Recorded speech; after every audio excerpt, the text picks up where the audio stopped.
या भंगाद्वारे नामदेवराय दुःख निवारणाचं साधन सांगतात। विश्वाच्या पाठीवर दुःख निवारणाची साधनं फार आहेत, पण ती सगळ्याला पेलवणारी नसतील।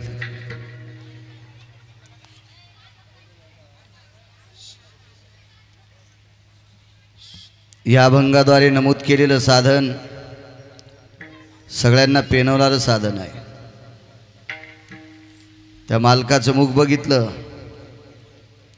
भगवान कृष्ण परमात्म्याचं गोविंदाचं मुख बघितलं, पंढरपुरातल्या मालकाचं मुख बघितलं की दुःख जातंय।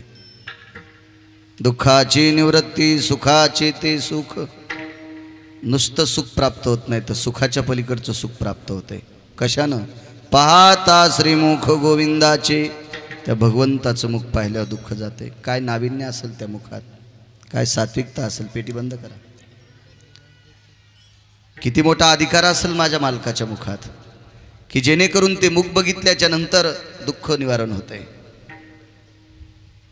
बाकीची काही साधनं असतील, औषधं असतील, गोळ्या असतील, चाटण असेल, प्राशन असेल, नाना प्रकारच्या जोत्या वैद्यानुसार दिलेली औषधं असतात। एखादा औषध घेतल्याच्या नंतर एखादा आजार राहतो, पण त्यानं दुसरं वाढतंय। वेगळ्या भाषेत त्याला साईड इफेक्ट म्हणतात। कधी कधी औषधं आहेत ते घेतल्याच्या नंतर दुःख निवारण होतंय, त्याचा दुष्परिणाम होत नाही, पण ते सर्वसामान्याला औषध पेला होत नाही। हे इतकं सोपं औषध आहे। हे औषध घेण्यासाठी जात धर्म पंथ गरीब श्रीमंत लहान मोठा काही सांगितलं नाही। कोणी शुद्धांत करणं त्याचं मुख बघायचं, दुःख जातंय। ते मुख इतकं साजरे, इतकं साजरे, इतकं साजरे, तुम्हा आम्हाला सुख होईल नवल नाही। ज्ञानाचे सागर माऊली महावैष्णव ज्ञानोबराय माझ्या आळंदीतल्या मालकांना भाषा 56 येत होत्या। 56 भाषेचा केला शे गौरव, फार मोठी ताक। ज्ञानियांचे राजे, योग्यांची माऊली, समाधीधन, अलंकापूर निवासी, एवढे मोठे महात्मे या विश्वाच्या पाठीवर। एवढी मोठी अधिकार शक्ती माऊली महावैष्णव ज्ञानोबरायाची, पण त्यांनी सुद्धा म्हणावं मला सुख फक्त ते पाहिल्याच्या नंतर झाले। रूप पाहता लोचनी, रूप पाहता लोचनी, रूप पाहता लोचनी, रूप पाहता लोचनी, सुख झाले हो साजनी, सुख झाले हो साजनी, झाले वो साजनी, सुख झाले वो साजनी, सुख झाले वो साजनी, सुख झाले वो साजनी। रूप पाहता लोचनी, सुख झाले हो साजनी। ते मुख बघितल्याच्या नंतर सुख प्राप्त होते असं माऊली महावैष्णव ज्ञानोबराय नमूद करतात। पाहता श्रीमुख सुखावले सुख, डोळ्याची भूक। नवजे माझ्या डोळ्याची भूक, नवजे माझ्या डोळ्याची भूक, नवजे माझ्या डोळ्याची भूक। हे पाहता श्रीमुख सुखावले सुख, डोळ्याची भूक नवजे माझ्या, डोळ्याची भूक नवजे माझ्या, डोळ्याची भूक नवजे माझ्या। पाहता श्रीमुख सुखावले सुख, डोळ्याची भूक नवजे माझ्या, डोळ्याची भूक नवजे माझ्या, डोळ्याची भूक नवजे माझ्या। जे रूप बघितल्याच्या शिवाय डोळ्याची भूक थांबत नाही, असं रूप ते माझ्या मालकाचं आहे। आणि ते रूप बघितल्याच्या नंतर दुःख जातंय असं नामदेवराय नमूद करतात। काय रूपात ताकद आहे, तुम्ही आशीर्वाद देताल त्याच्यावर बोलण्याचा प्रयत्न करेल। मोठ्या श्रद्धेने, मोठ्या अट्टहासाने, मोठ्या असीम प्रयत्नाने दिव्य असं तेजस्वी मंदिराची उभारणी केली। तिथे माझ्या ब्रह्मांडाच्या मालकाचं अधिष्ठान आरूढ केलं। माऊली महावैष्णव ज्ञानोबराय तुकोबराय अशा संतांचं अधिष्ठान आरूढ झालं. या परिसरामध्ये या परिसरातल्या मातीच्या कणाकणामध्ये फार मोठा भक्तीचा सुगंध आहे, भक्तीचा गंध आहे, भक्तीचं वास्तव्य आहे. असे माझे सद्गुरू शांतीब्रह्म एकनाथ महाराज यांच्या पदस्पर्शाने पुनीत असलेला हा परिसर, अधिष्ठानानं पुनीत असलेला हा परिसर आणि या पवित्र परिसरामध्ये छोटेखानी असणारं अंतरवाली नावाचं गाव. तुम्हा सज्जन भाविकांनी हा नामयज्ञ ज्ञानयज्ञ माझ्या ज्ञानोबराय तुकोबरायच्या नामाची पताका तुम्ही गेल्या 8 दिवसापासनं उभारलेली आहे. अंतरवाली ग्रामस्थांना जेवढ्या आडनावाची मंडळी असतील तेवढ्यांना मनपूर्वक प्रणाम करतोय. तारखीच्या संदर्भामध्ये सोपान काका डोरकुल संपर्क करत होते, चर्मनाई संपर्क करायचे. बऱ्याच वेळेस सकाळपासून 2-3 फोन आले त्यांचे, येतील एखाद वेळेस. काकांनाही धन्यवाद. आपला अमूल्य वेळ खर्च करून आलेली तुम्ही श्रोते जनार्दन, तुमच्या चरणी माझ्या आळंदीतल्या मालकांच्या हुकुक्तीनुसार तुमच्या चरणी साष्टांग प्रणिपात करतोय. मृदंगाचार्य लोहू महाराज असतील, मृदंगाचार्य गणेश महाराज असतील, मृदंगाचार्य घुंगरड आपलं गायनाचार्य हरिभक्तीपरायण घुंगरड महाराज असतील, गायनाचार्य हरिभक्तीपरायण खरात महाराज असतील, आदी करून ही बाकीची सर्व मंडळी तुळशीवाल्या ताईसाहेबापासून तर इथपर्यंत सर्व मस्तक माझा पायावरी वारकरी संतांच्या या पवित्र अधिष्ठानाच्या चरणी साष्टांग प्रणिपात करतो. सद्गुरू शांतीब्रह्म नाथबाबांच्या चरणी नतमस्तक होतो आणि माझ्या अभंगावर येतोय. दुःखाची निवृत्ती सुखाचे ते सुख. त्या मालकाचं मुख बघितलं की दुःख जातं सज्जनांना. फार मोठी शक्ती आहे त्या मुखात. एक जण म्हणला, महाराज मला पंढरपूरला जाण्यासाठी तिकिटाला पैसे नाहीत.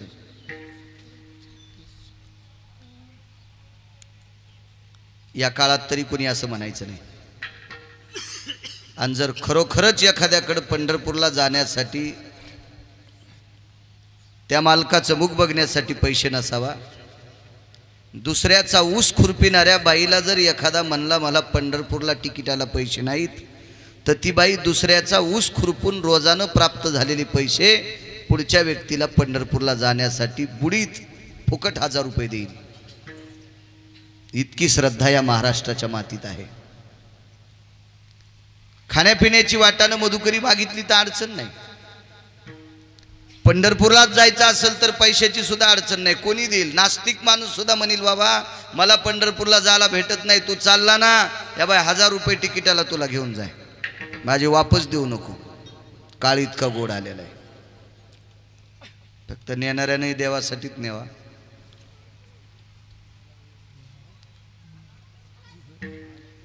अत्यंत सोपा आणि सुलभ औषध आहे.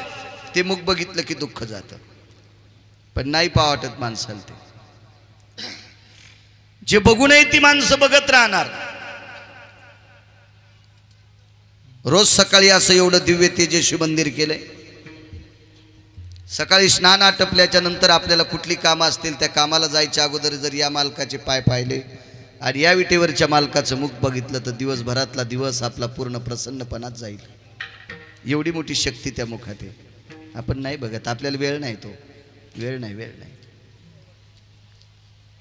तुम्ही आणि मी तुम्हाला एकट्याला म्हणत नाही. आपण किती हरामखोर आहेत, वाक्य थोडं कठीण वापरलंय, माफी मागणार नाही.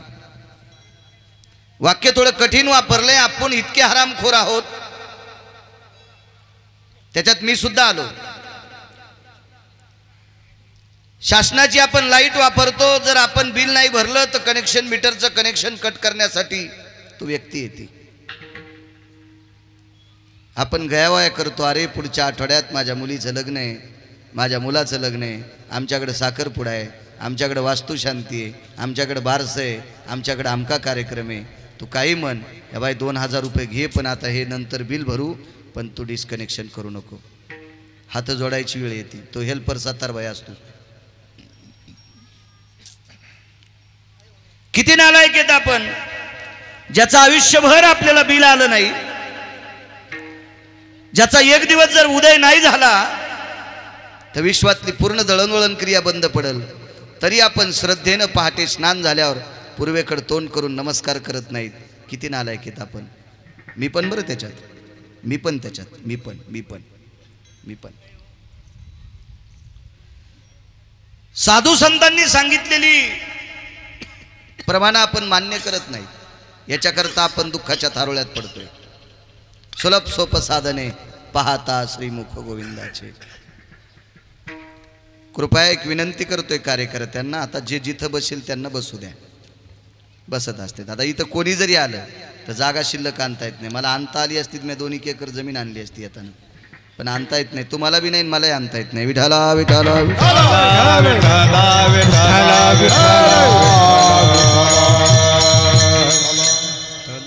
या विश्वामध्ये एक दिसायला सुंदर व्यक्ती होती.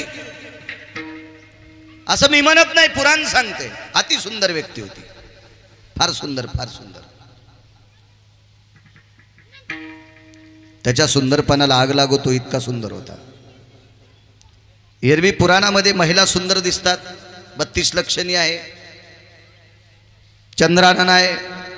ओ मप्रेलवाले तुम्ही खाली बसा, आता जाऊ दे, बसतात, बसा शांत. चंद्रानन आहे, चंद्रसाक्षी आहे, चंद्रनयन आहे. असे नाना प्रकारचे स्त्रियांचे वर्णन पुराणात आले, पुरुषाच्या बाबतीत नाही. पण पुराणामध्ये काही ठराविक पुरुषांचं सौंदर्य सुद्धा एका ठिकाणी वर्णन केलं. त्याच्यापैकी एक सुंदर व्यक्ती होता, त्याचं नाव होतं सुदर्शन. देवाचं मुख बघितल्यावर दुःख जातंय. सुदर्शन नाव आहे त्याचं.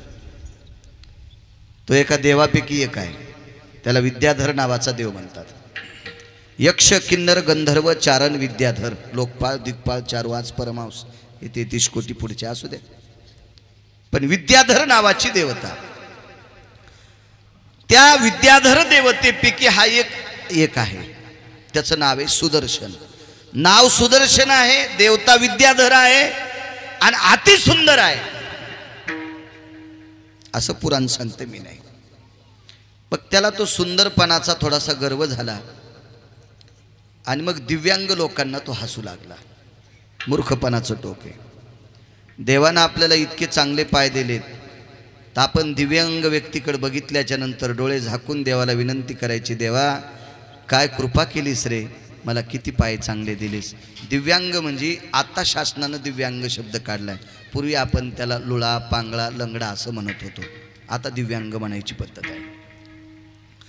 एखाद्या व्यक्तीला जर एकच पाय असेल आणि आपले पाय जर सुदृढ असतील तर आपण त्या व्यक्तीचा पाय बघितल्याच्या नंतर देवाला विनंती करावं, देवा काय कृपा केलीस रे माझ्यावर, मला किती पाय दणकट दिलेत रे. एखाद्या वेळेस 10 किलोमीटर मी सन सन सन सन सन सन चालत जाऊ शकतो रे. असे देवाचे उपकार मानायला पाहिजे. आपण ते न मानता त्या लंगड्या माणसाला बघून हसतो. हे मूर्खपणाचा कळत झाला. नाही हसायला पाहिजे. आपल्याला डोळे चांगले असतील, एखाद्या अंध व्यक्तीकडे बघून नाही हसायला पाहिजे. एखाद्या लोळ्या पांगळ्या व्यक्तीकडे बघून नाही हसायला पाहिजे, कारण त्याच्यासारखं पाप जगात दुसरं कुठलंच नाही.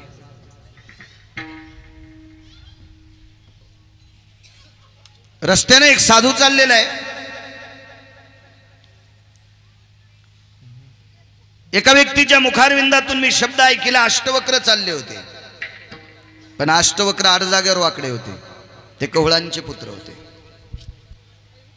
पण ही 4 जागेवर वाकलेली व्यक्ती होती. त्या अर्थी अष्टवक्र नसावे. रस्त्याने चालत असलेला तो महाराज या सुदर्शनानं बघितल्याच्या नंतर तो हसू लागला. देखो बोला कैसे महाराज चल रे. कमरात वाकलेले आहेत, मानेत वाकलेले आहेत, पाठ वाकलेली आहे, खाली बघून चालतात. फार पुढचं बघायचं असेल तर कमरेवर हात देऊन वरी बाट करावं लागते, त्याला दिसतायत. हसू लागला. पण त्या सुदर्शनाच्या सोबत जी काही मित्र होती का, त्यांनी सांगितलं, सुदर्शन हसू नकोस रे. हसण्याने लय मोठी मोठी गाराणी झाली, नाही हसलं पाहिजे. तुम्हाला एक सांगू, महाभारतामध्ये द्रौपदी अनन्यसाधारण महत्व आहे. महाभारतामध्ये द्रौपदीचं पात्र हे अनन्यसाधारण महत्व आहे. एवढी पवित्र द्रौपदी, तिचे पाय नख पाहिल्याच्या नंतर 60,000 लोक एकाच वेळेला जेवतात. जिचे होता दरुशन मिळे पोट भरी अन्न, इतकी द्रौपदी पवित्र. पण वस्त्रहरणाची वेळ कशामुळे आली माहिती आहे? ही तिची चूक होती राजू, तिची चूक होती. असू द्या दुर्योधन नालायक, पण माझं मते बाजूला घाण पडली, तुम्ही घाणीच्या लांबून जावा. तुम्ही घाणीत दगड हाणायले मग अंगावर शितुडे घ्याले. दुर्योधन नालायक की माहिती, निर्बुद्ध आहे, दुराचारी आहे, हलकट आहे, पांचट आहे. जेवढ्या उपमा देता आहेत त्याला नालायक तितक्या दुर्योधनाला द्या. पण त्या दुर्योधनाला हसायचं काम द्रौपदीचं नव्हतं. चुकून द्रौपदी आईसाहेब हसल्या, भर सभेत उघड व्हायची वेळ आली. हसायला नव्हतं पाहिजे. कितीतरी पुराणात तुम्हाला दाखले बघायला भेटतील.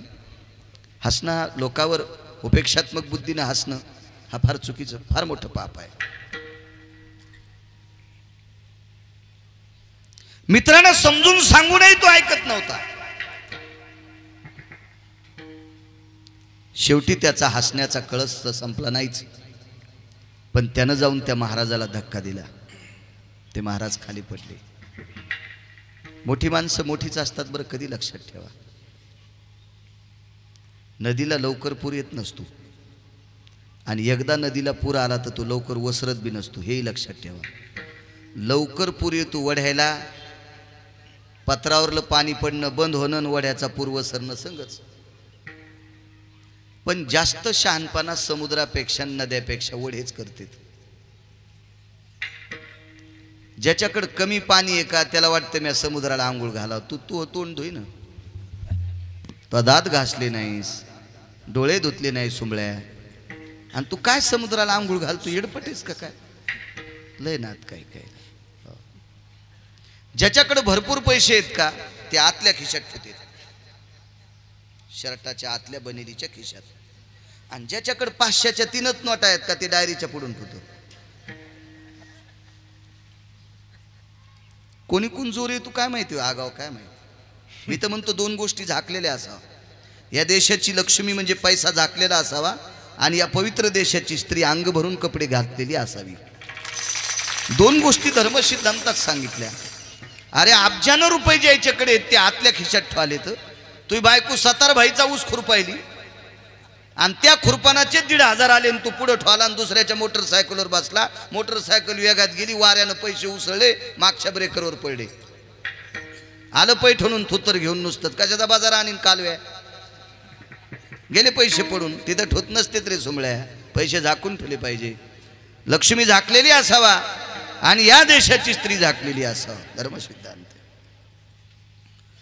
थोडं ज्याच्याकडे त्याला लय होते तू पटकन.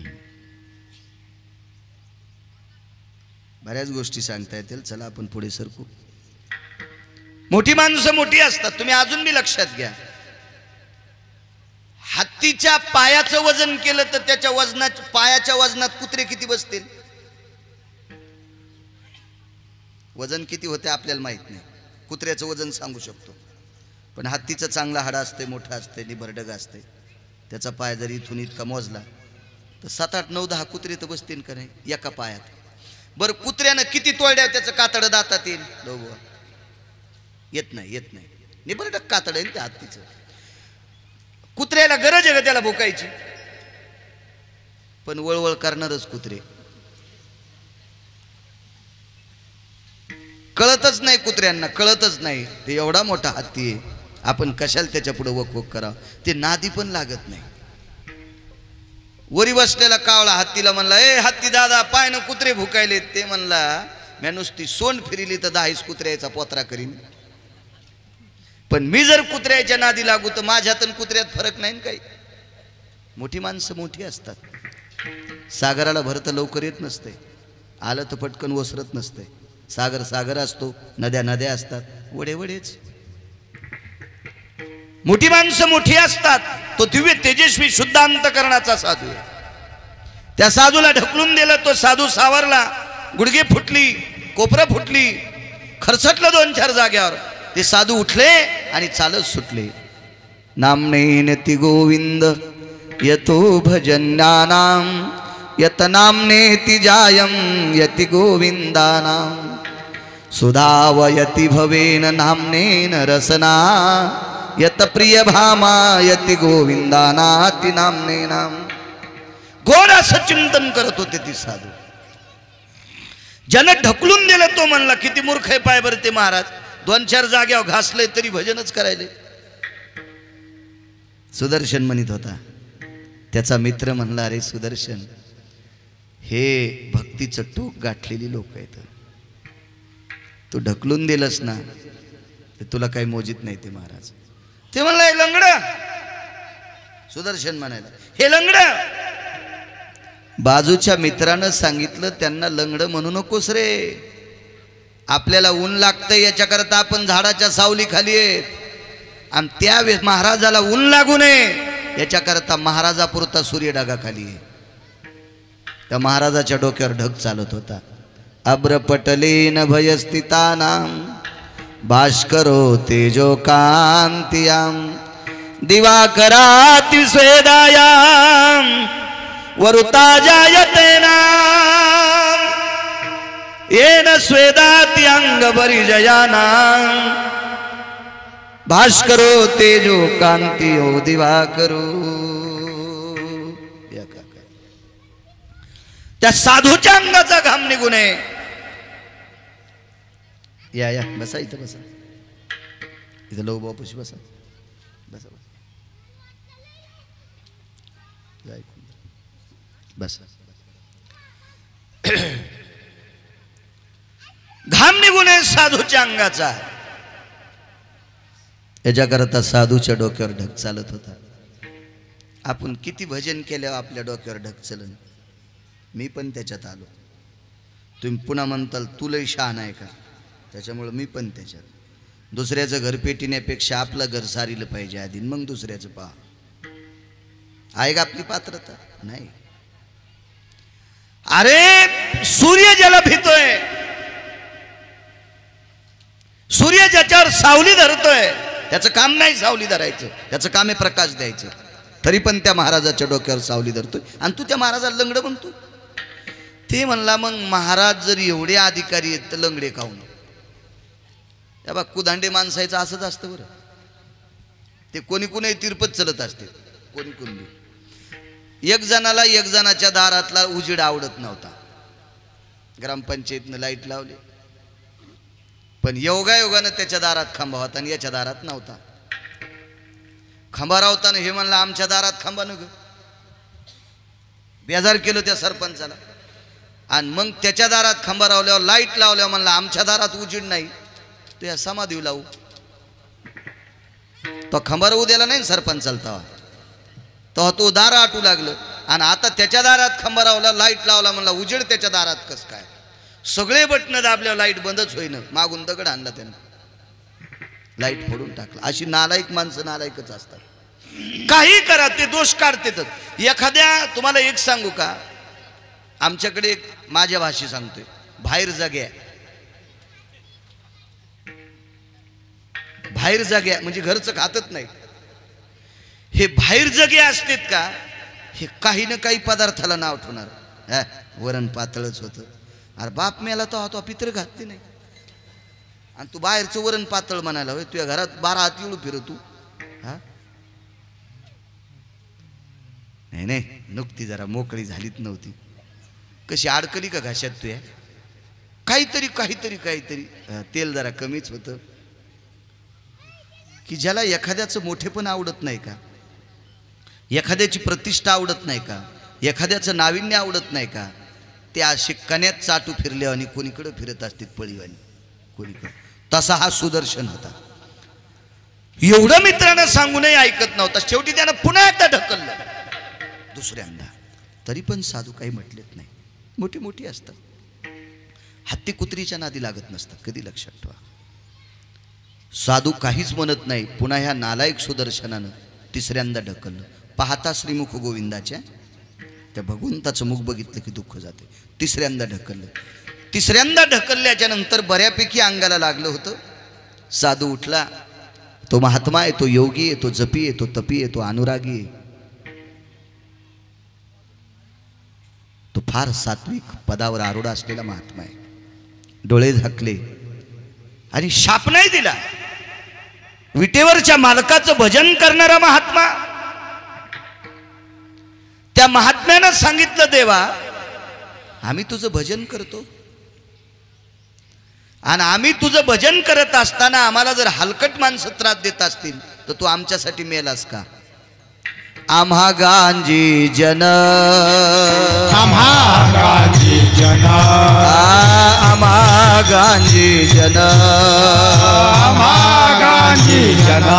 तरी का मेला नारायण, तरी का मेला नारायण, तरी का मेला नारायण, तरी का मेला नारायण, मेला नारायण, तरी का मेला नारायण. आम्हा गांधी जना, तरी का मेला नारायण, क्या बात है? तरी का मेला नारायण, तरी का मेला नारायण. नारायण. आम्हा गांधी जना, तरी का मेला नारायण, तरी का मेला नारायण, तरी का मेला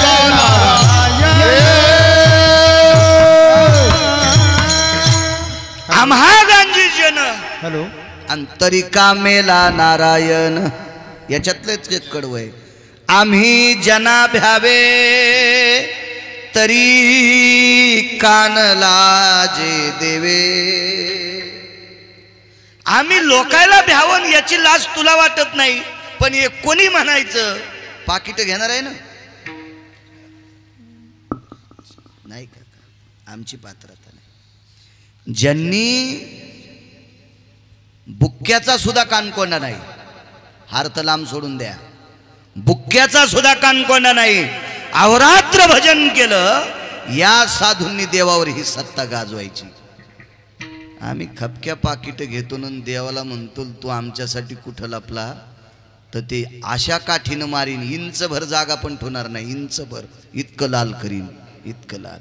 आमच्यावर घेतलेलं हसतात तुम्ही एकनाथ महाराजाची चुलते आहेत का? तुमचे चेहरे पाहिल्या पाहिल्या कळत किती बांध कोरितात. विठाला विठाला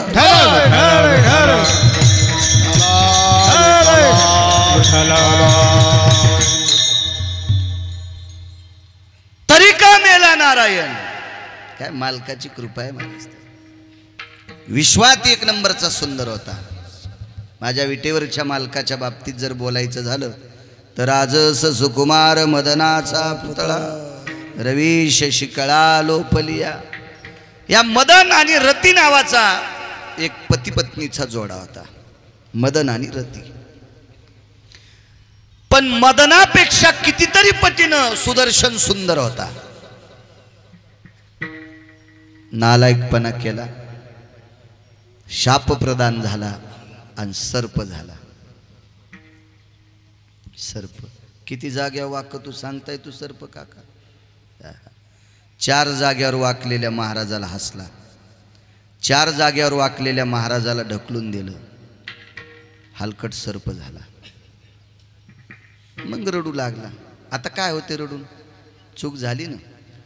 मिठाचा हात सासूच्या हातानं दुधाला लागला का, किंवा सुनाच्या हातानं मिठाचा हात दुधाला लागला का, दूध विचार करत नाही, दूध सरळ नाचतंय.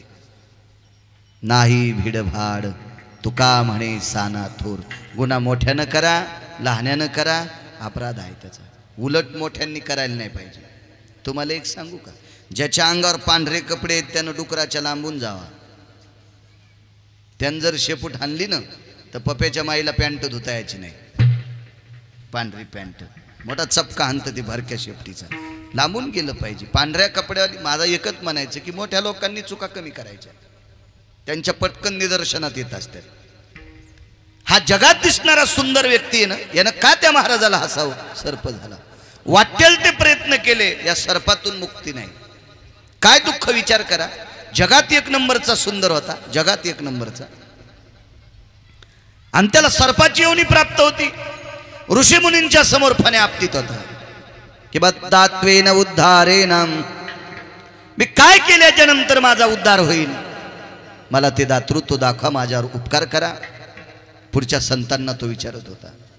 एका साधूनं सांगितलं, जा बाबा, गोकुळामध्ये भगवान कृष्ण परमात्मा आहे, तू त्याला पाहिलंस की तुझं दुःख जाते. गेलं गोकुळात. पण त्या दिवशी भगवान गोकुळात नव्हते, वृंदावनात होते. सखे ग वृंदावनी जाऊया, सखे ग मुरलीधरा पाहूया. गोपी गोप आबाल वृद्ध हे सर्वजण वृंदावनाच्या ठिकाणी निघाले. रात्र पौर्णिमेची आहे आणि अशा पवित्र चांदण्याने बहरलेली रात्र, एक उत्सव होता. त्या उत्सवाकरता वृंदावनाच्या ठिकाणी सर्व गोपी गोप आबाल वृद्ध पोचले. रात्रीचा प्रसंग आहे आणि रात्रीच्या वेळेला एका शिबिराच्या बाहेर निद्रा करीत असलेले नंदराजा या सर्पाने गिळलं त्यांना, कमरेपर्यंत गिळलं. चाहूल झाली, लक्षात आलं मला सापानं गिळलंय. धावा धावा धावा. उठले सगळे गवळी. प्रत्येकाच्या जवळ काठ्या होत्या त्या काळात. मला वाटते आपल्याकडं पण, माझ्या लहानपणी प्रत्येक घरीत एक अर्धी कवाडाच्या मागं काठी अडकिलेली असायची, काठ्या अडकिलेल्या असायच्या. आता काठ्या वगैरे ते असं काही राहिलंच नाही, अद्याप नाही. दुसरंच हातात आलं ना, दुसरंच हातात आलं. असो, आता घरात सर्प निघला तर 9-10 घरात एक काठी गावसायची नाही. पूर्वीच्या माणसं काठी चांगली असली की अडकून ठेवायचे. तुमच्याकडे आऊत आणायला काठी लागते की नाही काय माहिती, आमच्याकडे असते. काही काही भागात आऊत आणताना काठी असते.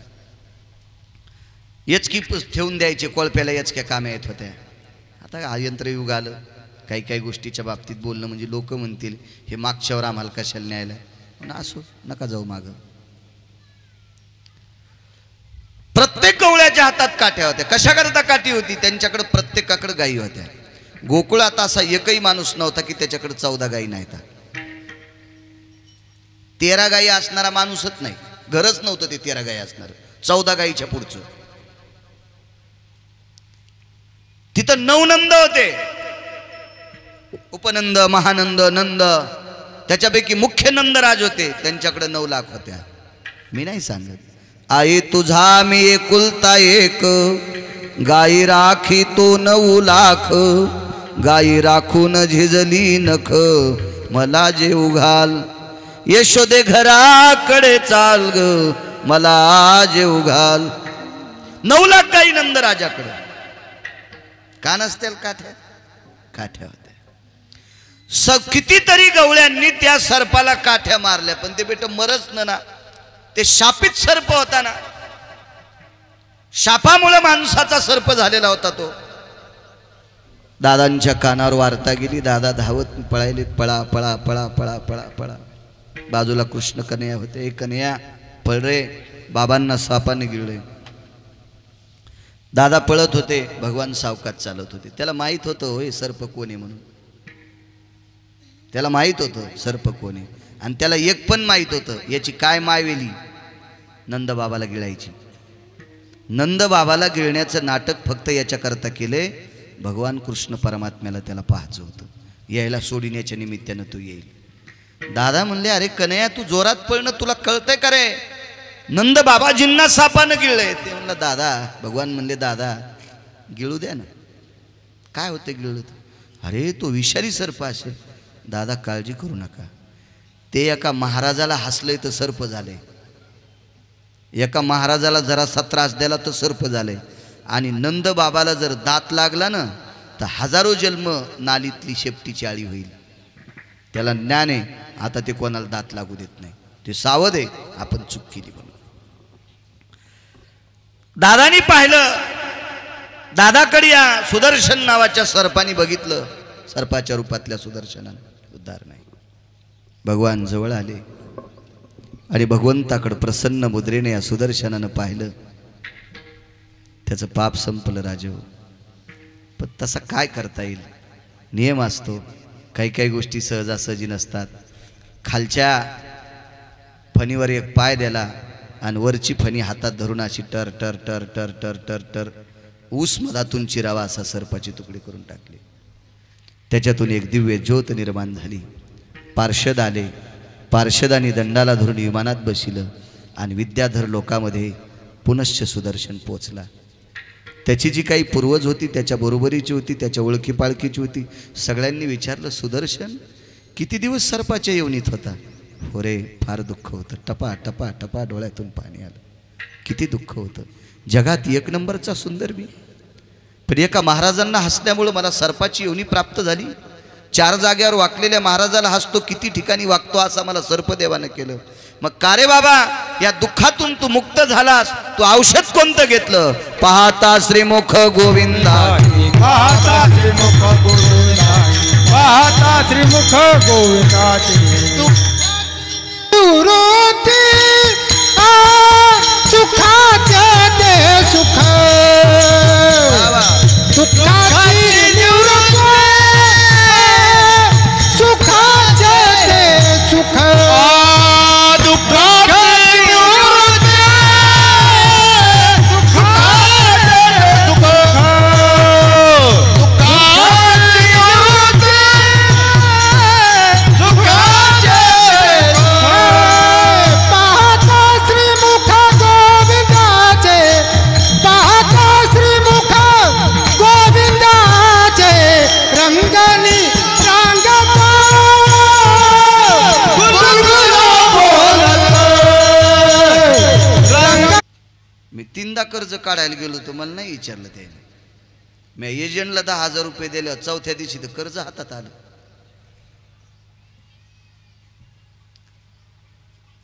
अशा शेतकऱ्याला त्रास देणाऱ्या भडव्या अधिकाऱ्याचे अंगुठे त्याची पोरं झोपीत घेतील.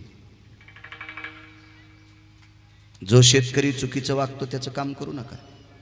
मी नाही कर्ज मागायला गेलो, मला संध्याकाळी पास होते, मी कशाला मागू. पण एखादा सज्जन शेतकरी आहे ज्यानं चूक केली नाही, त्याच्याकडे कागदपत्र सगळे येतं, आणि तरी जरी एखादा बँकेचा अधिकारी जर त्याला चक्रा मारायला लाईत असेल तर त्या हरामखोराचे पूर्वज नरकाला जातील आणि त्या पूर्वजाच्या शापाने या भडव्याची होळी होईल. कारण ज्याचं दुकान रस्त्यावर आहे, ज्याचं दुकान उघड्यावर आहे, ज्याच्या दुकानाला झाकण नाही, असं एकच दुकान आहे, तो माझा शेतकरी राजा आहे. आणि त्याला जर एखादा अधिकारी पदावर बसल्याच्या नंतर त्रास देत असेल तर त्याच्यासारखं पाप दुसरं कुठलं नाही. बँकेत गेल्या मॅनेजरनं खाली मान घातली. नंतर एक म्हातारा आलं, त्याची नात दवाखान्यात न्यायची होती पैठणला. नातीला दवाखान्यात नेलं, डिलिव्हरी होती, बाळंतपण करायचं. डॉक्टरने सांगितलं शिजर करावं लागते. नातू घरी आला ना आजाल म्हणला, बाबा 50,000 पाहिजे. ऊसाला पाणी देऊ लागलं म्हातारं. जांभळीवर शर्ट अडकिलेलं, बनेल होती अंगात, धोत्रं खोसलेले, आच्या गोच्या, खांद्यावर खोरं, पार घोट्याच्या वरी पाय भरलेले. म्हातारं म्हणलं, आता बाळंतपण म्हणल्या उशीर कशाला, बसव गाडीत. तसंच बनेलीच पैठणला बँकेत. ह्या म्हाताऱ्याला पाहिल्याबरोबर मॅनेजर खुर्चीवरून उतरलं, या काका या या या. आणि म्हातारा आले इंडिकेटर तुटलेल्या गाडीवर, या काका या काका या या या. ह्या 1.5 कोटीच्या गाडीत आलेल्याच झालं धुपन. ते म्हणला, मी 1.5 कोटीच्या गाडीत बसून आलो, हे म्हातारे या इंडिकेटर तुटलेल्या मोटरसायकलीवर आले आणि मॅनेजर याला काका काका म्हणाले. काय पाहिजे काका? 50,000. नातीला दवाखान्यात नेले. 49च काढताय तिथनं. बरं 49 द्या. मॅनेजरनं स्वतःच्या खात्यावरले 1,000 दिले. आपले उद्या परत करा. काही विश्वास असेल ना मॅनेजरला, त्या विश्वास असेल. 50,000 दिले. दमान जा, वाटात कुठे थांबू नका. असे पैसे काढ्यावर रस्त्यानं खपके उभेचेत लुटायला. या 1.5 कोटीवाल्याला बोलूनच बनलं ते मॅनेजर. ते माझ्यासारखंच रगील होतं. म्हातारं गाडीवर बसलं गेलं. हे ते 1.5 कोटीवालं खावतलं का हो म्हणे. त्याचे पाय भरलेले, बूट नव्हता घातला. म्हणलं भरक्या पायात बूट कसं घालतील? शर्ट नव्हतं. म्हणले नसन ना त्याला. नातीला दवाखान्यात नेलं म्हणलं शर्ट घाल, लावा, गन पावडर करा, काय येडेवणीच न काम. एका गावात भागवताला घेत होतं, त्या गावातलं एक म्हातारं वारलं आणि त्या म्हाताऱ्याचा विवाह आहे आमच्या गावात. मग मला निरोप आला म्हणे, बाळू महाराज ते फलानी फलानी वारले, तुमचे यजमान होते, वय होतं 90-95 वर्षे. आणि 11 वाजता माती तुम्ही या. तर मग मी आता आपल्याला गाडी गिडी काही नव्हती, तर म्हणलं त्याच्या युवाकडे गाडी होती. मी म्हणलो जागा आहे का, तुम्हाला बी याचं का. म्हणलं हो हो तुमचे यजमान होते ना ते. हो आता कीर्तन नाही काय नाही येतो आज. बरं बरं बरं बरं बसा. म्हणलं बसा कशाला, चला ना 11ला माती. जाता येईल ना. तो रग बायकोला म्हणला अर्धा लिटर तांब्याभर दुधात 3 चपात्या भिजव बरं. अर्धा लिटर दूध रिचिलन त्याच्यात 3 चपात्या चुरगाळल्या आणि खाल्ल्या. आणि तिथे गेल्या म्हणला कसे दिसायले ती वाई. मी म्हणलं तू या पोटातल्या चपात्यान दूध ही वाई बसल्या बसल्या पाहलाय चांडाळा. हो ना असे काही काही माणसं नगदीन या कसे दिसायलेत म्हणे. आणि मग रस्त्यानं सगळे लोक चालायलेत. ऊन पडलेलं होतं. सगळ्यात माग एक जण म्हणला चला निवाई. कसं चलावा परवाला पैठणच्या हॉटेलीमध्ये माझ्या युवायानं मला चहा पाजला. टकटक दिसायलेत, पायच उचलनत. म्हणलं चपात्यान दूध पाय उचलू देणार. याचा झोपीचा टाईम हे. असा असतोय कुठे हे सगळे नाटकच.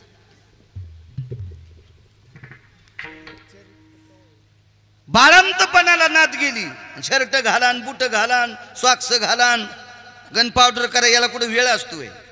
ते म्हणजे शर्ट शेतात अडकिलेलं डिलिव्हरीचं काम आहे, ऑपरेशनचं काम आहे, त्याच्यामुळे आले असतील. नाही तुम्ही तुमचे 1000 दिले नाही ते वापस देतील ना आमचे. विश्वास आहे. त्या म्हाताऱ्याच्या गळ्यात माळ होती खरी खरी म्हणालो खरी. काही गोष्टी झाकायची नाही. खरी माळ होती. काही काय माणसं उगाच माळ हातात आहे, माळ हातात आहे. भांडवलच केलं काय काय त्याचं. हो भांडवलच. ती माळ पण म्हणली असं ह्या नालायकाच्या गळ्यात मी आलीच कशी. मोह काही मागच्या जन्मातलं पाप होतं काय हरामखोराच्या गळ्यात आली मी. कशाला माळच. एखाद्यानं म्हणावं बिडी, माईच बिडीत नाही चुरगाळीच खिशात. माईचं बापाचं काही कायला तर येरीच वाटायला, येरीचाचा पाचोळाच वाटायला, पाचोळाच. असो का म्हणे 49 विड्रॉल भरली तुम्ही मला विचारलंच नाही. मॅनेजर साहेब म्हणले मी कॉम्प्युटर पाहण्याच्या नादात होतो, तुम्हाला पाहिलंच नाही साहेब. बरं बरं बरं बरं आपली विड्रॉल तुमची लिहिता येत नाही म्हणजे. का पॅनल्टी लागू लागू तुमचं खातं 0 झालंय. किती कोटीच्या गाडीत आलता. 1.5 कोटीच्या. म्हातारं तुटक्या इंडिकेटरच्या गाडीत. म्हणजे त्यांना कशी दिली. त्यांची जमीन धरणात गेलेली होती. त्या काळामध्ये 10-15 कोटी रुपये आमच्या बँकेत टाकलेत. आता 125 कोटी त्याच्या आमच्या बँकेत जमा येतं.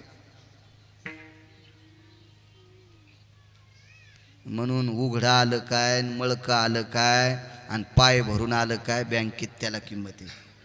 5 कोटीच्या गाडीत आला आणि खातं 0 झालंय त्याला कोणी विचारीन सुंबळ्याला. तसं वरी राहण्यासाठी पुण्य लागतंय खात्यावर. पुण्य पुण्य भंगिरायला कोणी विचारित नाही. बाई तुला ऊस खुरपायला जायचंय, घाम आला बाईला. महाराज हे दुःख नकोय. याच्यातून मुक्त व्हायला पाहिजे. बाई तुला सुख पाहिजे. आता तू इंद्राची बायको आहेस. याच्यापेक्षा जर तुला सुख पाहिजे असेल तर पाहता श्रीमुख गोविंदाचे तू मालकाचं मुख बघ, तुला सुख प्राप्त होईल. कुठे सापडेल मालक. गोकुळात आहे. मग ही इंद्राची पत्नी शची राधेच्या रूपानं गोकुळात आली. राधा कोण आहे तर इंद्राची पत्नी आहे. खाली आली अनया नावाच्या गवळ्याची पत्नी, प्रभावती नावाच्या गोपीची सून म्हणून खाली गोकुळात जन्माला आली. आणि नारदानं सांगितलं होतं बाई एक ना एक दिवस फजिती होईल. ती व्हायची नसेल, तुला सुख पाहिजे असेल, सुखाच्या पलीकडचं सुख, तर त्याचं मुख बघत जाय. आता भगवंताचं घर तिकडं होतं नंदराजाचं. नंदराजाच्या घरी भगवान वाढत होते. हिचा वाडा इकडं होता. पाण्याला जायला सरळ रस्ता होता, पण त्या निमित्तानं वाकडं जायची. आणि पाण्याला जायच्या निमित्तानं त्या घराकडे बघितले की दारात देव दिसायचा. पाण्यानं रांजून भरल्याच्या नंतर आता पाणी कसं आणता येईल सासरवासीने. महाराज सांगतात ती पुन्हा रिकाम करीत होती. भरला उलंडोनी रिता करी घट. आणि मिस पाणी याचे. मिस म्हणजे निमित्त. पण कशाची चट होती. चट म्हणजे आवड. भगवंताला पाहाची चट होती, आवड होती तिला. आपण काय म्हणतो त्याला खाण्याचा चटका आहे बाबा. चट म्हणजे आवड. खाण्याचा चटका म्हणजे आवड आहे त्याला. तिला आवड एकच होती, त्या मालकाचं मुख बघायची. निमित्त होतं, मिश होतं. घागरी रिकाम्या करायची, हौद रिकामा करायची, रांजून रिकामा करायची, बघायची. देवाला बघण्यात पुण्य इतकं वाढलं. देवाला बघत बघत असताना इतकं पुण्य वाढलं, इतकं पुण्य वाढलं की त्या पुण्याच्या वजनानं त्याची मान वाकली. याचा अर्थ सांगू, हिनं त्याला पाहिल्याच्या नंतर, राधेनं पाहिल्याच्या नंतर इतकं पुण्य वाढलं, ह्या पुण्याच्या टोकानं ते येडं झालं. बैल दोहितो नंदा घरी, राधेला पाहून भुलले हरी. इतकं पुण्य राधेचं, तिला बघून इतका वेडा झाला, इतका वेडा झाला, गाई खाली न बसता बैला खाली बसला. कोण? विश्व ज्याच्या ताब्यात आहे त्याला जगाचा बाप म्हणतात. वृक्षाचं पान ज्याच्या सत्तेशिवाय हालत नाही तो जगाचा मालक. काय पुण्य असेल त्या राधेचं. राधेच्या देवाला पाहण्याच्या पुण्याच्या प्रबलामुळे चंद्र आणि सूर्यानं काही अंशात त्यांच्याकडे सुद्धा पाप होतं. कसं होतं, काय होतं, इतकं कुठं सांगणार आहे तुम्हाला. बैल 2 आणि जमीन 300 एकर 2 तासात कशी पाळी होईल. या दोघांकडे सुद्धा पाप होतं. चंद्राला तर बरीच पाप आहेत.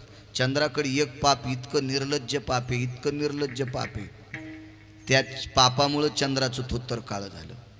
अजून काही उपपाप आहेत. सूर्याकडे सुद्धा 1-2 पाप आहेत, त्याचे प्रमाण मात्रा लक्षात घ्या.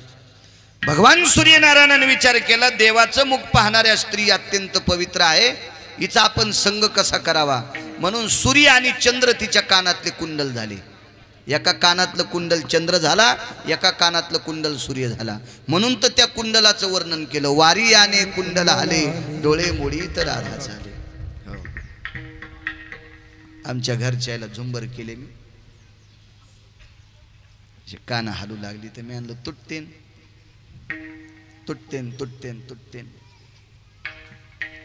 ती म्हणली काल कीर्तनात तुम्ही म्हणले बाई वाऱ्याने कुंडल हालेन, माझे नाही झुंबर हालत का. मी म्हणलं तू हे सोन्याचे इथं राधेच्या कुंडलाचं वर्णन याच्याकरता केलंय, त्या कुंडलात चंद्र आणि सूर्य बसलेले इथं.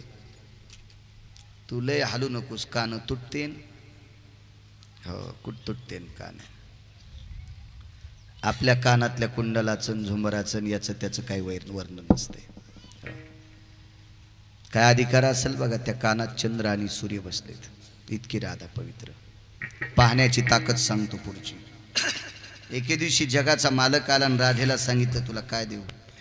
तिने सांगितलं देवा एक सांगतो. बसा बाई बसा, बसा बाई बसा, बसा बसा बसा बसा. टेकू द्या त्या पटकन टेकू द्या.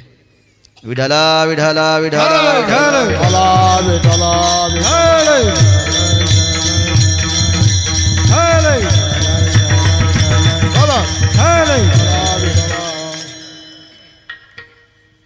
काय देऊ राधे.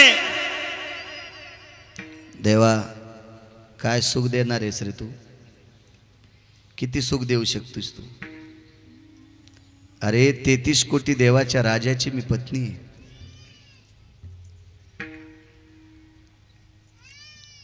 अमरपुरीचं स्वराज्य भोगून आलेली मी अधिकारी स्त्री आहे. मला काय देऊ शकशील. देवानं सांगितलं वैकुंठ देतो. देवानं सांगितलं सत्यलोकातला ब्रह्मा लोटून तुला सत्यलोक देतो, गोलोक देतो.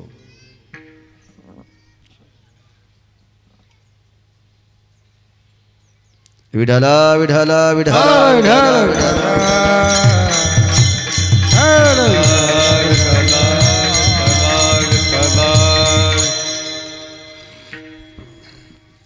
राधेनं सांगितलं जेव्हा ज्या ज्या लोकांचं नाव सांगत असतो ते सगळी वैभव संपन्न लोक अमरपुरीत येऊन गेलेली आहेत. मला बाकीचं ठिकाण नकोय. ज्या ठिकाणाचं नाव सांगतो त्या ठिकाणावर गेल्यावर आपलं तिथलं संपल्याच्या नंतर खाली यावं लागतंय. म्हणून मला त्या ठिकाणावर पाठवू नकोस. काय देऊ तुला. मी ज्या दिवशी मृत्यू पावेल, ज्या दिवशी माझा अंत्यविधी होईल आणि ज्या मातीत माझा अंत्यविधी होईल त्या ठिकाणची माती तू कपाळाला गंध म्हणून लाव. गोपीचंदन ओटी तुळशीच्या माळा. काय ताकद राजे हो. सांगा असा एखादा नवरा आहे का आपल्या भारतात बायकोसाठी गंध लावणारा. बायकोसाठी गंध लावणारा नाही.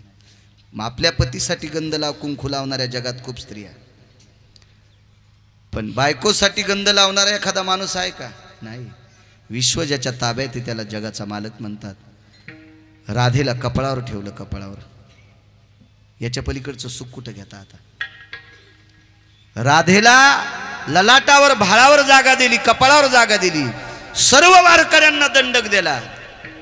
बुक्का आणि गोपीचंद कपाळाला लावी जा, त्याच्याशिवाय तुम्ही माझे वारकरी नाहीत. स्वतः तर लावलाच, पण विश्वातल्या त्याच्या सर्व अनुयायांना लावायला लावला. कोणाला ठेवलं कपाळावर? राधेवर. नारद भेटले, राधा रडू लागल्या. ते आनंदाश्रू होते. नारदाने विचारलं, माझी माय आनंदाश्रू आहेत? जी महाराज. किती सुख झालंय. आता या मालकाच्या कपाळावरून खाली कोणी उतरीत नाही, पण विटेवरच्या मालकाच्या कपाळावर बसण्याचं अधिष्ठान प्राप्त झालं. औषध कोणतं घेतलं? पाहता श्रीमुख गोविंदाचे, पाहता श्रीमुख गोविंदाचे, श्रीमुख दुःखाची निवृत्ती, सुखाचे जे सुख हो, दुःखाची निवृत्ती, सुखाचे जे सुख, सुखाची निवृत्ती, सुखाचे जे सुख,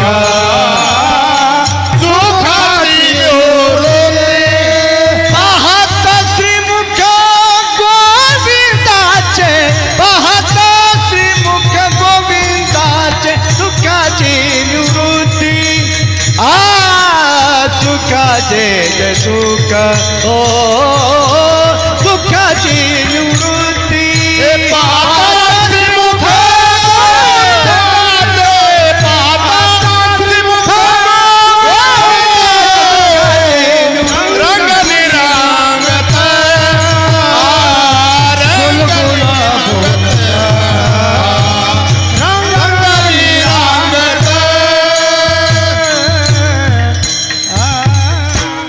बारकुमाई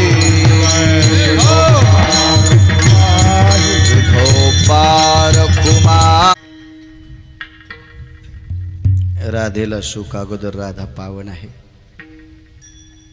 त्याच्यात शची राधेच्या रूपात जगाच्या मालकाला भक्ती, कायमचं दुःख संपलं.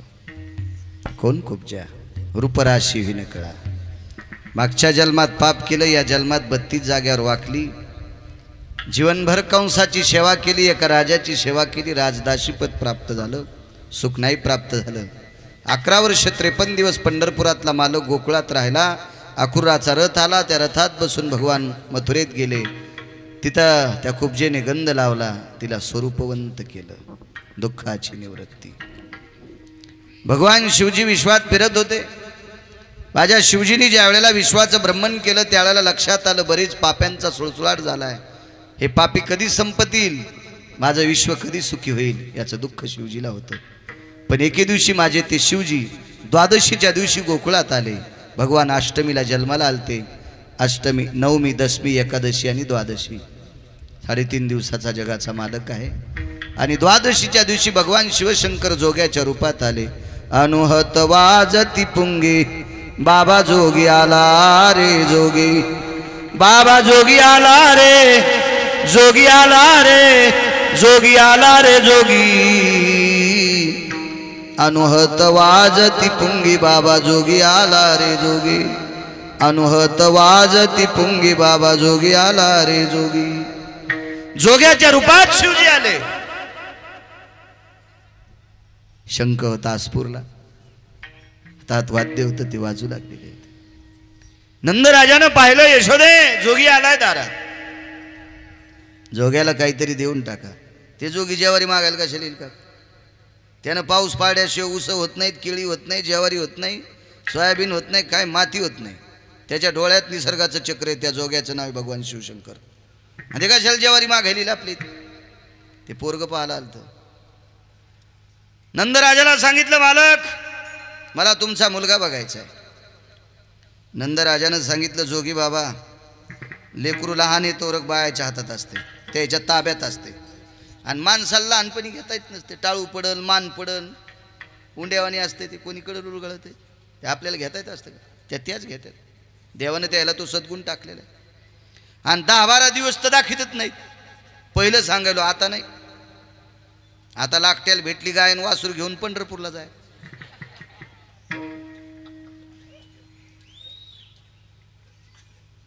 इतका पानशेटपणा.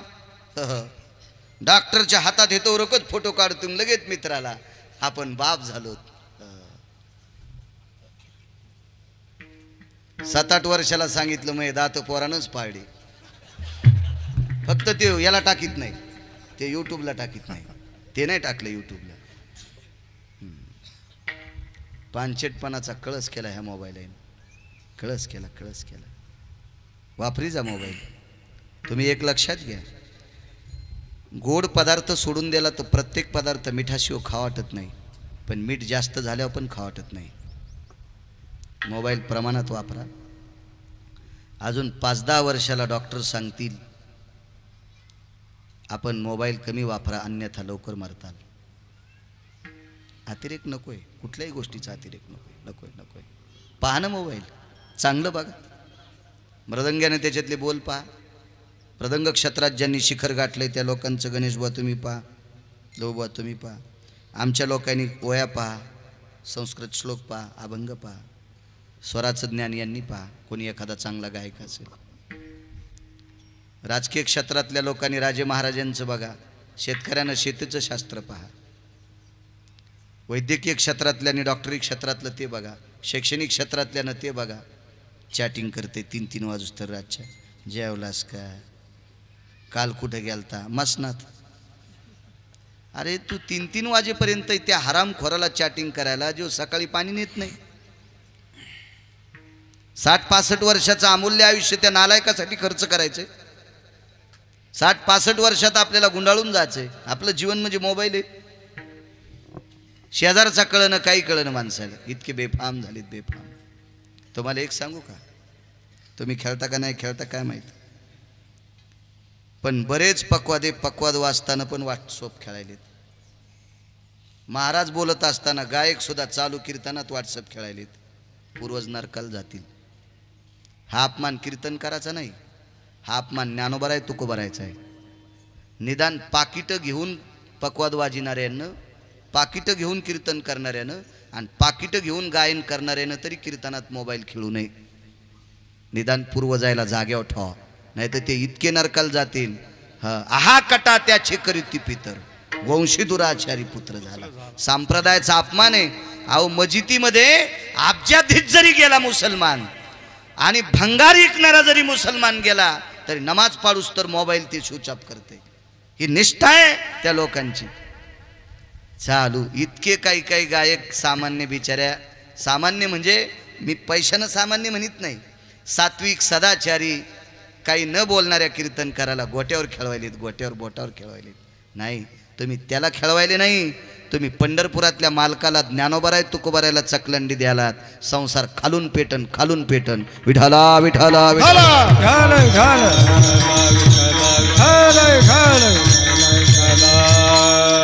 मर्यादा असली पाहिजे, मर्यादा. काळ परमार्थासाठी इतका गोड आलाय. परमार्थातला गोड आनंद लहू आपल्या लोकांनी घ्यायला पाहिजे. विदुषीपणा संप्रदायात नसावा. असो, जाऊ दे. आपली काही पात्रता नाही, आपली काही वय नाही कोणाला उपदेश करण्याची. तुम्ही बसवलं म्हणून सांगतोय. माझ्या लहानपणी मुलं बायांच्या ताब्यात असतात असे नंदराजा सांगू लागले. माझ्या लहानपणी बाळांतीन 12 दिवस बाहेर येत नव्हती. तिची आंघोळ सुद्धा त्याच घरात खड्डा केलेला असायचा. बाळांतीन बाजाच्या खाली उतरली की चप्पल घालीत होती. कानाला सुत्ती, तिच्या आजीचं आईचं लुगड्याचं धुडकं असायचं कानाला, नखी फाळलेलं धरम.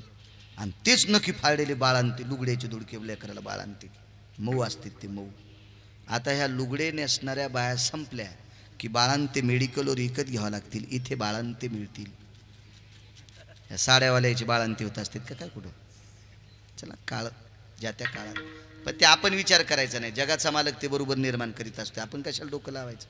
आपली पात्रता बी काय. एका राजाला लई दिवसाला पोरग झालं. लय दिवसाला पोरग झालं आणि ते म्हणलं आपल्याला उन्हात जाऊ द्यायचं नाही, पावसात जाऊ द्यायचं नाही, थंडीत जाऊ द्यायचं नाही. 12 वर्ष घरातच ठेवलं आणि नेमकं 12 वर्षानंतर चैत्रात बाहेर निघलं. बाहेर निघल्यावर चरचर पाय पोळले. राजानं आदेश काढला, जितके पाखरं जनावरं दिसतील तितके मारा आणि त्याचे कातडे जमिनीवर आथरा. त्या गावात एक साधू आले म्हणले, हे काय रे तुम्ही? हत्ती दिसला का पाहिले, गाढव दिसलं का पाहिले, उंठ दिसले का पाहिले, शिव दिसला का पाहिलं, कोल्ह दिसले का पाहिलं, हे कशा करता? म्हणले जमिनीवर कातडे आथरायचे. का? राजाच्या पोराचे पाय नाही पळाले पाहिजे. ते महाराज म्हणले, राजा स्वरूप पाहाय, विश्वरूप पाहण्यासाठी विटेवरचा उभा आहे. तुझ्या पोराचे पाय पळू नये म्हणून चांबड्याचा बूट तुझ्या पोराच्या पायात घाल. सगळे जनावरं मारून रस्त्यावर कातडी टाकू नको. श्रुतीशास्त्र आपली काय पात्रता आहे लोकांना उपदेश करण्याची? तो ठरील काय करायचं पुढचं, बरोबर ठरतो तो. त्यानं डोळे झाकले म्हणजे तो आंधळा नाही बरं काका. ते डोळे झाकून भडव्याला याचायला. कोण कोण हरामखोर आडसा कांद्यावर आलेत, आता त्याला येचून घेतो. त्याच्या नादी लागायचं नाही. देव चतुर, देव चतुर. त्याच्यासारखा चतुर जगात कोण नाही. हो, त्याच्या विरोधात नाही जायचं आपण. संप्रदाय फार मोठा आहे. पाहे पा ध्वजेचे चिरगुट, राया जतन करिता कष्ट. या संप्रदायाला टिकवण्यासाठी फार मोठ्या लोकांचं योगदान आहे. अहो, काही माणसांचा परमार्थ जर पाहिला ना, तर एक दिवस आळंदीला मुक्कामाला आहेत आणि एक दिवस पंढरपूरला मुक्कामाला आहेत. एकादशीचा मुक्काम आळंदीला या तर सकाळी आळंदीत द्वादश सोडली की 12 वाजता पडशी उचलली की पंढरपूरला. पुढच्या एकादशीला पंढरपूरला, पंढरपुरातली दुसऱ्या दिवशी द्वादश सोडली की 12 वाजता आळंदीकडे प्रयाण. 12 वर्ष झाले काही वारकरी नुसते चलतच आहेत. पंढरपूर ते आळंदी, पंढरपूर ते आळंदी. या लोकांमुळं संप्रदाय, आमच्यासारख्या हपक्यामुळं नाही. लोक जरी आमचे कीर्तन ऐकत असतील तरी त्या निष्ठावंत वारकऱ्यांच्या पायाला चिटकलेल्या मातीची सुद्धा गिरगावचा बाळू बरोबरी करू शकत नाही. इतके अधिकारी लोक आहेत सज्जनांनो. आणि त्या लोकांमुळं संप्रदाय टिकतोय, त्या लोकांमुळं संप्रदाय टिकतोय. वाऱ्या केल्या पाहिजे आपल्या लोकांनी. तुम्हाला एक सांगू का, सगळे मृदंगाचारी, सगळे गायनाचारी, सगळे भागवतकार, सगळे रामायणकार आणि सगळे प्रवचनकार जर वारीला पोचले ना, तर तुम्हाला पंढरपुरात राहायला जागाच भेटणार नाही. बाकीची यायला इतकी संख्या आमची, इतकी संख्या आमची. आम्ही वारीचं महत्त्व सांगतो. चालू वारीच्या काळात इकडं श्राद्धाची कीर्तन आणतो. आता माघवारी येऊ द्यायची. 4 वाऱ्यापैकी एक प्रसिद्ध वारी असते उद्याची, पंढरपूरची माघवारी. झाला पाहिजे. मी वाऱ्या नाही चुकवत. याही मालकाची वारी कधीच सोडित नाही. एक दिवस पण येत असतो, वारी नाही चुकत. झाला पाहिजे. मी वारी करतो म्हणजे फार मोठा आहे असं नाही. मागच्या लोकांनी वाऱ्या केल्या म्हणून तुला कीर्तन सांगता आलीत. नाही तर गिरगावच्या बाळ्या, तुला ऊस तोडायला कोणी लावलं नसतं, तुला घाम आला असता, तुला काय कोयता आणता आला असतं. आपल्यावर कृपा आहे लोकांची. ज्ञानोबरायची, तुकोबरायच्या पादुका पालखीत टेकल्यानंतर काही साधू उभे राहतात. तर दुपारच्या नेहरीला दमाला, सकाळच्या दमाला नेहरीला किंवा दुपारच्या ठेप्याला किंवा संध्याकाळच्या ठेप्याला पालखीत टेकल्याशिवाय काही निष्ठावंत वारकरी खाली बसत नाहीत. इतकी ज्ञानोबर आहेत, तुकोबर आहेत, काही वारकऱ्याची श्रद्धा आहे.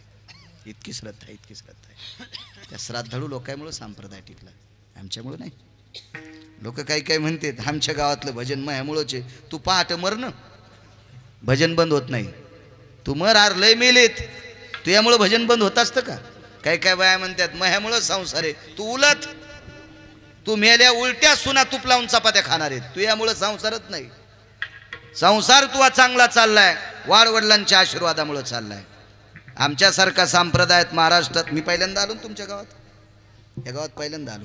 या गावात माझे 3801 गाव पूर्ण झाले आजच्यानं. 3801 गाव. इतक्या गावात जर मी फिरत असेल तर माझ्या बुद्धीची ताकद नाही, माझ्या अभ्यासाची ताकद नाही. माझ्या परिसरात एखादा निष्ठावंत वारकरी जन्माला आला असेल, त्या वारकऱ्याचा आशीर्वाद मला लाभला असेल, म्हणून त्या वारकऱ्याच्या आशीर्वादानं, माझ्या आई वडिलांच्या पुण्याने मी फिरतोय, माझ्या ताकदीनं नाही. असे तर लय अभ्यास करणार लोळायलेत. हो, ज्याला ग्रंथची ग्रंथ पाठ आहेत ते तसेच बसलेत कपारीला. कितीतरी आहेत, कितीतरी आहेत, कितीतरी. आपण या निष्ठावंत लोकांचा आदर्श घ्यायला पाहिजे, त्याचा आशीर्वाद पाहिजे आपल्या पाठीमागे. विठाला विठाला विठाला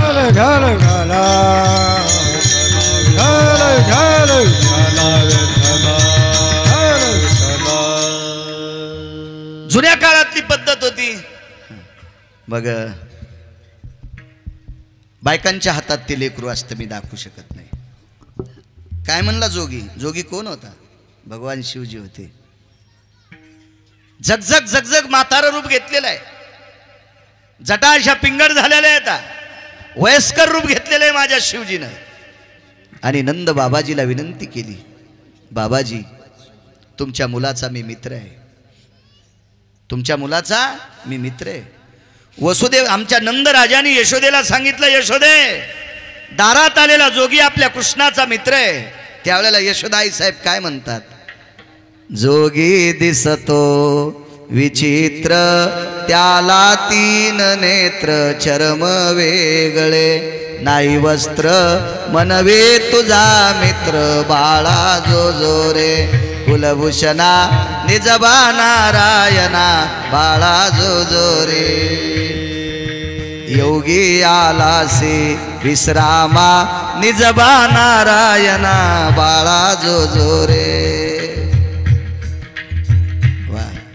त्याला तीन नेत्र चर्म वेगळे नाही वस्त्र मनवी तुझा मित्र बाळा जो जो रे. काय पाळणा गायला, काय पाळणा. आता षष्टीच्या वारीत एक जण पेटी घेऊन पाळणे ऐकीत आहे. पहिल्या दिवशी जन्मलं बाळ, दुसऱ्या दिवशी खात या केळ, आणि तिसऱ्या दिवशी फेकला गुलाल जुबाळा जुरी जू. आणि यायची उडी पडली ती पाळणी घ्यायला. गाथ्यातलं वाचवणं द्वारका. हो, वाहून जाशील एखादी शिपुरात, वाहून जाशील काही वाचायला. गाथ्यातलं वाच, गाथ्यातलं. काय पाळणं आता बोलतो. दाखिलं यशोदे. ब्रह्मांडाच्या मालकाचं मुख बघितलं त्या गोविंदाचं. शिवजीनं तांडव नृत्य केलं. वेळ झाला ना आपला. तांडव नृत्य केलं. आईसाहेबांनी विचारलं, शिवजी फार दिवसापासून तांडव नृत्य केलं नव्हतं, जगातलं दुःख पाह वाटत नव्हतं, पण आज त्याचं मुख पाहिलं, आज लक्षात आलं दुष्टाचा कर्दन काळ जन्माला आला, शिवजीचं दुःख गेलं. पाहता श्रीमुख गोविंदाचे. एके दिवशी ब्रह्मदेव वनात बघायला आले. पुष्करला मंदिर झालं ब्रह्मदेवाचं. जगात मंदिर नव्हतं ब्रह्मदेवाचं. भगवान कृष्ण परमात्म्याला वृंदावनाच्या झाडाखाली पाहिलं, आपलं कळंबाच्या झाडात वृंदावनाला पाहिलं. त्यावेळेला त्यांचं मंदिर झालं. दुःखाची निवृत्ती, सुखाची ते सुख, पाहता श्रीमुख गोविंदाचे. हा ब्रह्मांडाचा मालक मथुरेत जन्माला आला. वसुदेवानं सुपात घेतलं, यमुना ओलांडली आणि नंदराजाच्या घरी गोकुळात आणून घातलं. गोकुळीच्या सुखा अंत पार नाही लेखा, बाळकृष्ण नंदा घरी. आनंद एवढा झाला, एवढा आनंद, एवढा आनंद की नर नारी सर्वांना आनंद झाला. दिशायाम प्रसन्ने स्तुयाम धरातळेषु वायुया प्रपटलेषु भय प्रसन्नो तरुवर शाखादि प्रसन्नयो. सगळ्यांना आनंद झाला. आनंदाचा कंदच तिथं प्रगट झाला. याच्याकरता आनंदल्या नर नारी. गवळण म्हणती गवळणीला पुत्र झाला यशोदेला. एक धावे एकी पुढे वाटी ताटी सुंठ वडे. सर्व गोपी जमा झाल्या. नंदराजानं दान केलेलं आहे. हाती दिने घोडे दिने दिने दिने पालखी. नंदजी को पुत्र भयो जय कन्हैया लाल की. नंदाने दान धर्म केला. भगवंताला पाळण्यात घातलं. झुलले मे झुले नंदलाल. गाथ्यातलं नया उत्तर भारतातल्या एका साधूच आहे. झुलने में झुले नंदलाल झुलावो रे सजनी. झुला झुलावो पालना हिलावो. झुलने में झुले नंदलाल झुलावो रे सजनी. उत्तर भारतातल्या एका साधूंचं काव्य. पाळण्यात घातलं, वान दिलं. भगवंत रांगू लागले. तळवे तळहात टेकीत डाव्या गुडघ्याने रांगत. रांगत रंगणी चोरीत लोणी धावून धरती गवळणी. ओ भगवान रांगू लागले. रांगता रांगता चालू लागले. चालता चालता 27 गोपाळ मित्र केले. गोकुळात चित्त चोरलं. चित्त चोरी येले नंदाच्या नंदने. बघता बघता वनात गेले. वनात गेल्याच्या नंतर खेळ खेळू लागले. यमुनेच्या वाळवंटावर चेंडू फळीचा डाव मांडिला. यमुना वाळवंटी रे चेंडू फळीचा डाव मांडिला. यमुना वाळवंटी यमुना वाळवंटी यमुना वाळवंटे चेंडू फळीचा डाव मांडिला. यमुना वाळवंटी चेंडू फळीचा डाव मांडिला. यमुना वाळवंटी. नाना प्रकार हमामा पोरा हमामा तुमरी वाज ढमामा. हमामा पोरा हमामा तुमरी वाज ढमामा. आखरीचं मुळडण माणूस उभाटे हानते नाही का. संपत आले म्हणून इतका गोडा आहे. हमामा नावाचा खेळ. लगोरी विट्टी दांडू. लगोरी खेळ सांगता येईल का जीनच्या पॅन्टीवाल्याला. सगळं आपलं फुकून दिलं आणि दुसऱ्याच्या बोकांडीवर घेतले खेळ. लगोरी नावाचा खेळ. सुरपाट्या नावाचा खेळ फक्त म्हाताऱ्याला सांगता येईल. या जीनच्या पॅन्ट अडवल्याला काय सांगता येईल. फाटत्यान त्या पॅन्टी सुरपाट्या खेळल्यावर. त्या कुठं तशा पॅन्टी घालून सुरपाट्या खेळत असतात का. सुरपाट्याच्या शेवटच्या पाटीचं नाव काय सांगता येईल. हालून सांगा. हे यूट्यूब चालू आहे. आखरीची कडीची पाटी कोणती आहे नाही सांगता येणार. तुमच्याकडे खेळतच नव्हते वय. खेळत होते ना. मग सांगायला कसं होतंय. तुम्हाला वाटतं ते नाव घेतल्यावर जरा आचारसंहितेचा भंग होते. तिला जरा नाव विशिष्ट वेगळे. जरा जाऊ द्या. मी बी सांगत नाही कारण हे चालू आहेत ना कॅमेऱ्यावाले.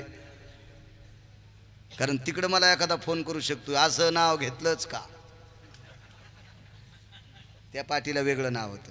आणि त्या पाटीच्या पलीकडे एक मातीचा ढिगल असायचा. एक तर तो ढिगल फोडून पळायचं आणि तो फोडता जर नाही पळाला. ए पाटी आड पाटी मोठी सुराची ती पाहिली. रेषा खुन एक तिथे कैशी ती गा मारिली. टेंभा केला एक मोठा मातीचा रे वरुटा. दुभंगिता पळाला त्याशी दुभंगिता पळाला त्यास दुभंगिता पळाला त्या. गाभडले रे मनती रे गाभडले रे मनती रे गाभडले रे मनती रे. त्याच्या पुढचं सोडून दिलं. त्याला काय म्हणते गाभड. आता आले म्हातारे तालावर.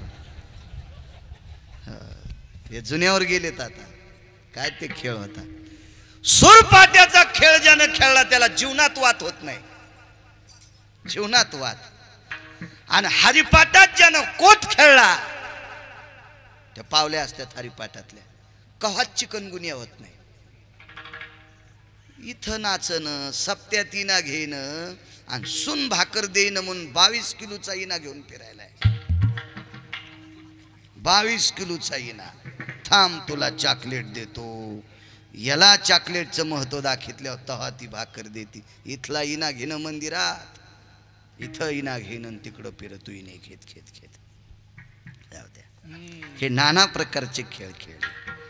हे खेळ खेळत असताना चेंडू यमुनेच्या डोहात बुडाला. बुडाला नाही मुद्दाम घातला. तिथे एक नालायक होतं सर्प कालिया. त्याच्या विषयानं गायी मृत्यू पावत होत्या.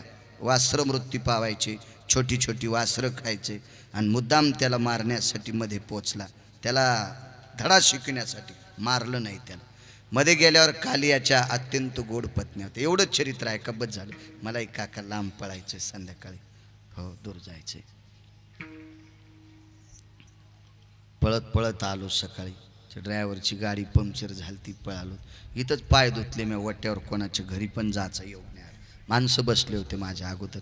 आपल्यासाठी येतात लोक. आपण कशाला आगावपणा करायचा. कालियाच्या पद्मिनी नावाच्या स्त्रियांनी पाहिलं. कोण रे.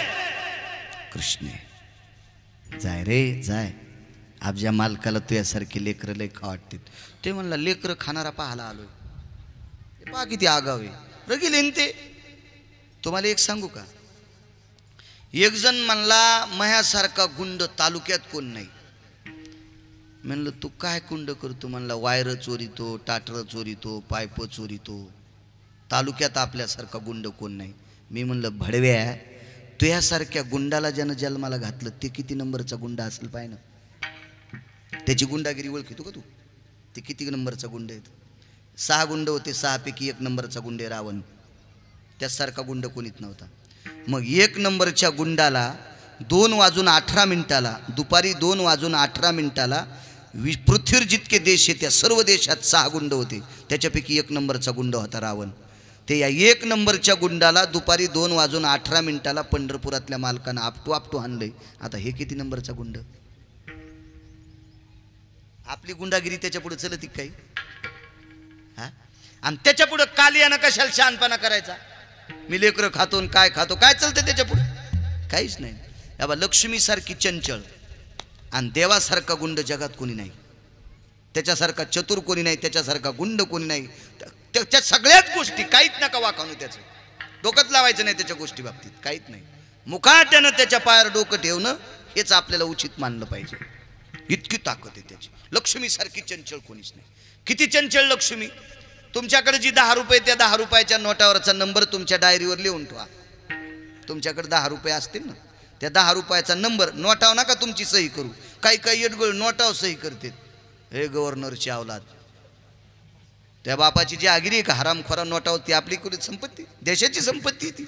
त्याच्यावर कुठे सह्या करणं, नाव टाकणं, रेघावडणं मूर्खपणाचं टोक येते. आपल्या संपत्तीचं वाटोळं करणं. आपण देशाची संपत्ती, या देशातले आपण आहोत.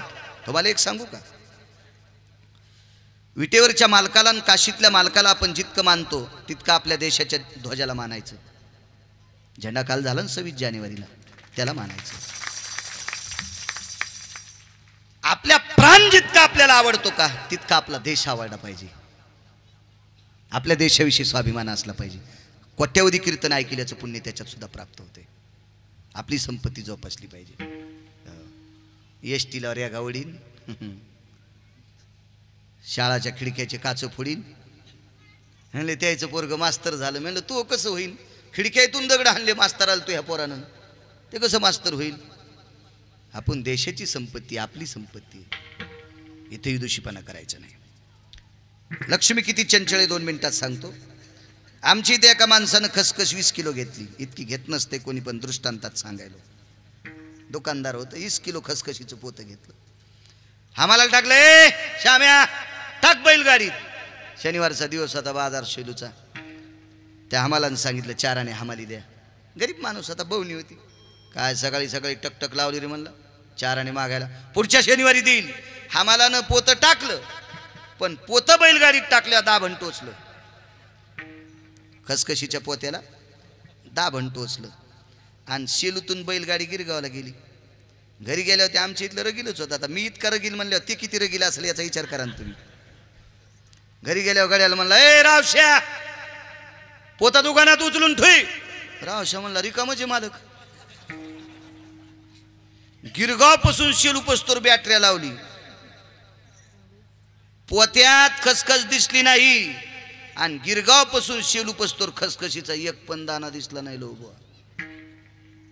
कशी गेली खसखस? तशी लक्ष्मी कवा जाईल मिळत लागत नाही, मिळत लागत नाही, मिळत लागत नाही. 527 एकरवालं मेल्याच्या नंतर कुठं जाळावं त्याला जागाच नाही राहील. 527 एकर डोळ्यानं पाहिलं मी, डोळ्यानं पाहिलं. ज्या घरच्या बाया पडदे लावून डमणीत जात होत्या, शेतात उडा खाला, पडदे लावून डमणीत, पडदे लावून डमणीत. आंब्याखाली गाद्या टाकायचे, गाद्याला खाली माग खुंट रवायचे, खुंटाला तक्क्या बांधायचे, तक्क्याला टेकन देऊन बायका हुरडा खात होत्या. मी डोळ्यानं पाहिलं त्या घरच्या बायका. एका बाईला चावत नसल्यामुळं गळ्यानं उखळात हुरडा कुटून द्याला. डोळ्यानं पाहिली ती बाई. आज त्याच घरातल्या बायका मेसचे डबे करतात. कशी आहे लक्ष्मी? हिला चंचळ म्हणते म्हणून हिच्यासोबत हिशाबात राहिलं पाहिजे, हिशाबात राहिलं पाहिजे. एक मुद्दा सांगू तरुणांना, वेळ झालाय तरी पण सांगतो 2 मिनिटात. आपली बायको एखाद्या कार्यक्रमाला पाठवायची असेल, आपण जर सोबत जात नसेल तर पाठवतो कोणासोबत?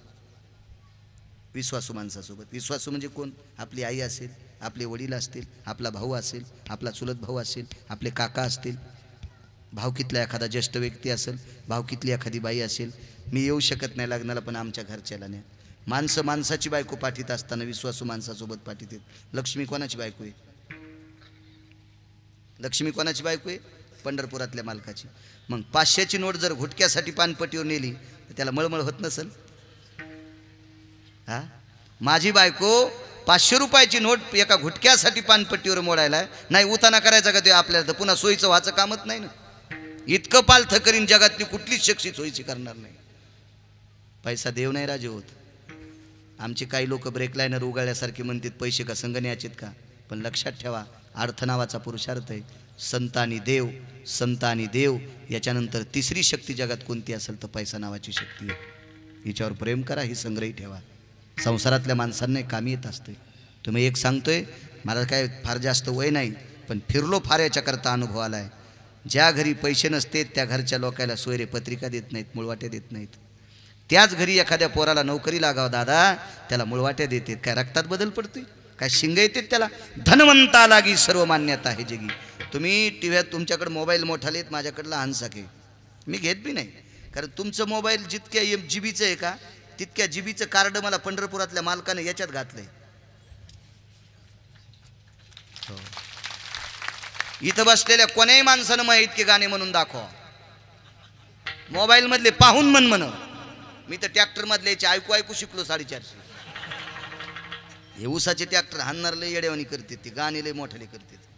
काहून करतात काय माहित? त्यांच्यावर काही बंदी घालायला पाहिजे. कारण सांगू तुम्हाला, कारण पसापसा पाणी घातलेलं असते शेतकऱ्यानं.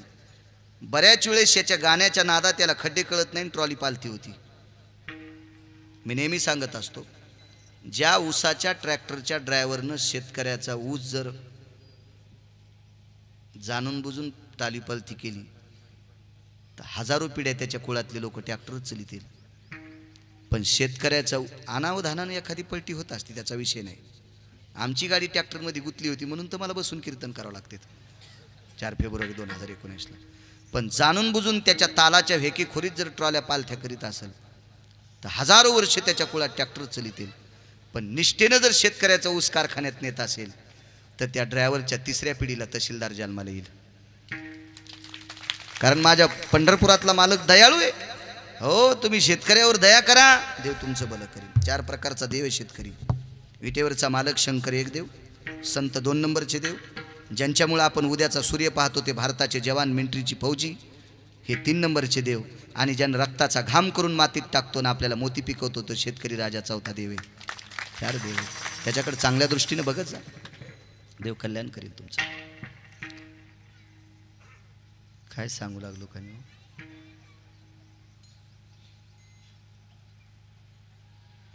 कशावर सांगू लागलो? कालिया. हा, बर. कालियानं पाहिलं. हा, लक्ष्मी सांगितली. आता लक्ष्मी तिला जरासं टिकी जा. पैशाला किंमत आहे, पैशाशिवाय कोणी विचारित नाही राजू. हा, मोबाईल मोठाले तुमच्याकडे. हे चाललं, तुमचा मोबाईल इथून गेल्यावर प्रसाद गिरसाद खाल्ल्यावर तुम्ही एखाद्या श्रीमंत माणसाची माती पहा. म्हणजे मोठाली माणसं जी मेलेले आहेत का याच्या अगोदर लय श्रीमंत, त्याचा अंत्यविधी मोबाईलवर पहा. श्रीमंत माणसाच्या मातीला गेलेली श्रीमंत सुद्धा भोईला बसत नाहीत मसनवाट्यात. त्याला मसनवाट्यात पण सोपाशीट टाकलेली आहेत. धनवंता लागी सर्व मान्यता आहे जगी. हा मंडप बिना पैशाचा लागतोय. हे साऊंड सिस्टम बिना पैशाचं येते. आजची काल्याची पंगत ज्यांची आहे त्यांना वरून पडली का गहू ज्वारी? डाळीचं पोतं वरून पडलं असेल का? तांदळाचे कट्टे वरून पडले असतात का काका? कसं शक्य? अर्थ लागतोय. अर्थ नावाचा पुरुषार्थ 4 पुरुषार्थापैकी. म्हणून तरुणांनी वयाच्या 40पर्यंत आपल्याला लागतंय त्याच्या 4 पटीनं कमी ल्याच्यानंतरच खायचं. आपल्याला लागतंय त्याच्यापेक्षा रोज किती लागतंय त्याच्यापेक्षा 4 पटीनं कमवायचं मग जेवायचं. अर्थशास्त्राचा नियम आहे. तसं तर 16 पटीनं सांगितलंय. हो, एखादा म्हणील बाळू महाराज इतकं सांगायला याला चंद्राव घर बांधायचं का नाही? मी चंद्राव बांधायचंय का उंदराव बांधायचंय त्यानं ठरवलंय. तू ठरव कुठं बांधायचंय. तो आपण आपल्याला लागतंय त्याच्यापेक्षा 4 पटीनं कमवायचं, मग संध्याकाळची भाकरी खायची, तवा म्हातारपणात बसून खाता येईल. तर तरुणपणात बस स्टँडला गुटके चोळीत फिरला आणि मग म्हातारपणी म्हणला कसं का नाही आबाळ फाकलंय. आबाळ नाही फाकलं, भोय फाकली, तू त्याच्यात जाणारच. हा, इकडे तिकडे फिरला, दुसऱ्याच्या याला लग्नाला त्या साखळ्याला लोंबकळू. हा, कवा बैल सांभाळले नाही, कवा मसड सोडली नाही, कवा दोरी वळली नाही, कवा कासरा आटला नाही, कवा यठण धरलं नाही, आणि पुन्हा म्हणतो आता आभाळ फाकलं. काऊन नाही फाकायचं, तुला फाकणारे देव. अर्थ नावाचा पुरुषार्थ. तरुणांनी कामं करायची, रिकामं फिरायचं नाही. असो, कालिया धरू लागला, धरू जाता सापडेना, दंडी शिवडी मारली. तांडव गती मुंडन पर नाचत गिरिधारी, बम बम बम बम बम बम बोले बलिहारी. तांडव गती मुंडन पर नाचत गिरिधारी. कालियाच्या डोक्यावर नृत्य केलं, तोंडातून रक्त आलं, क्षमा मागितली. कालिया समुद्रात पाठवून दिला. यमुना निर्विष केली, निर्भय केली. नाना प्रकारचे खेळ खेळले. खांदी भार, पोटी भूक, काय खेळायचे सुख, सर्व शिदोऱ्या एकत्रित केल्या. बिभ्रतं वेन शृंगायाम तटाभयस्थितां पापनाशिनीं हितार्थाय सर्वे येन व्याधी निवरण हितार्थायं प्रसादरस्तु कवलयं. गोपाल कृष्ण भगवान की ज्ञानेश्वर.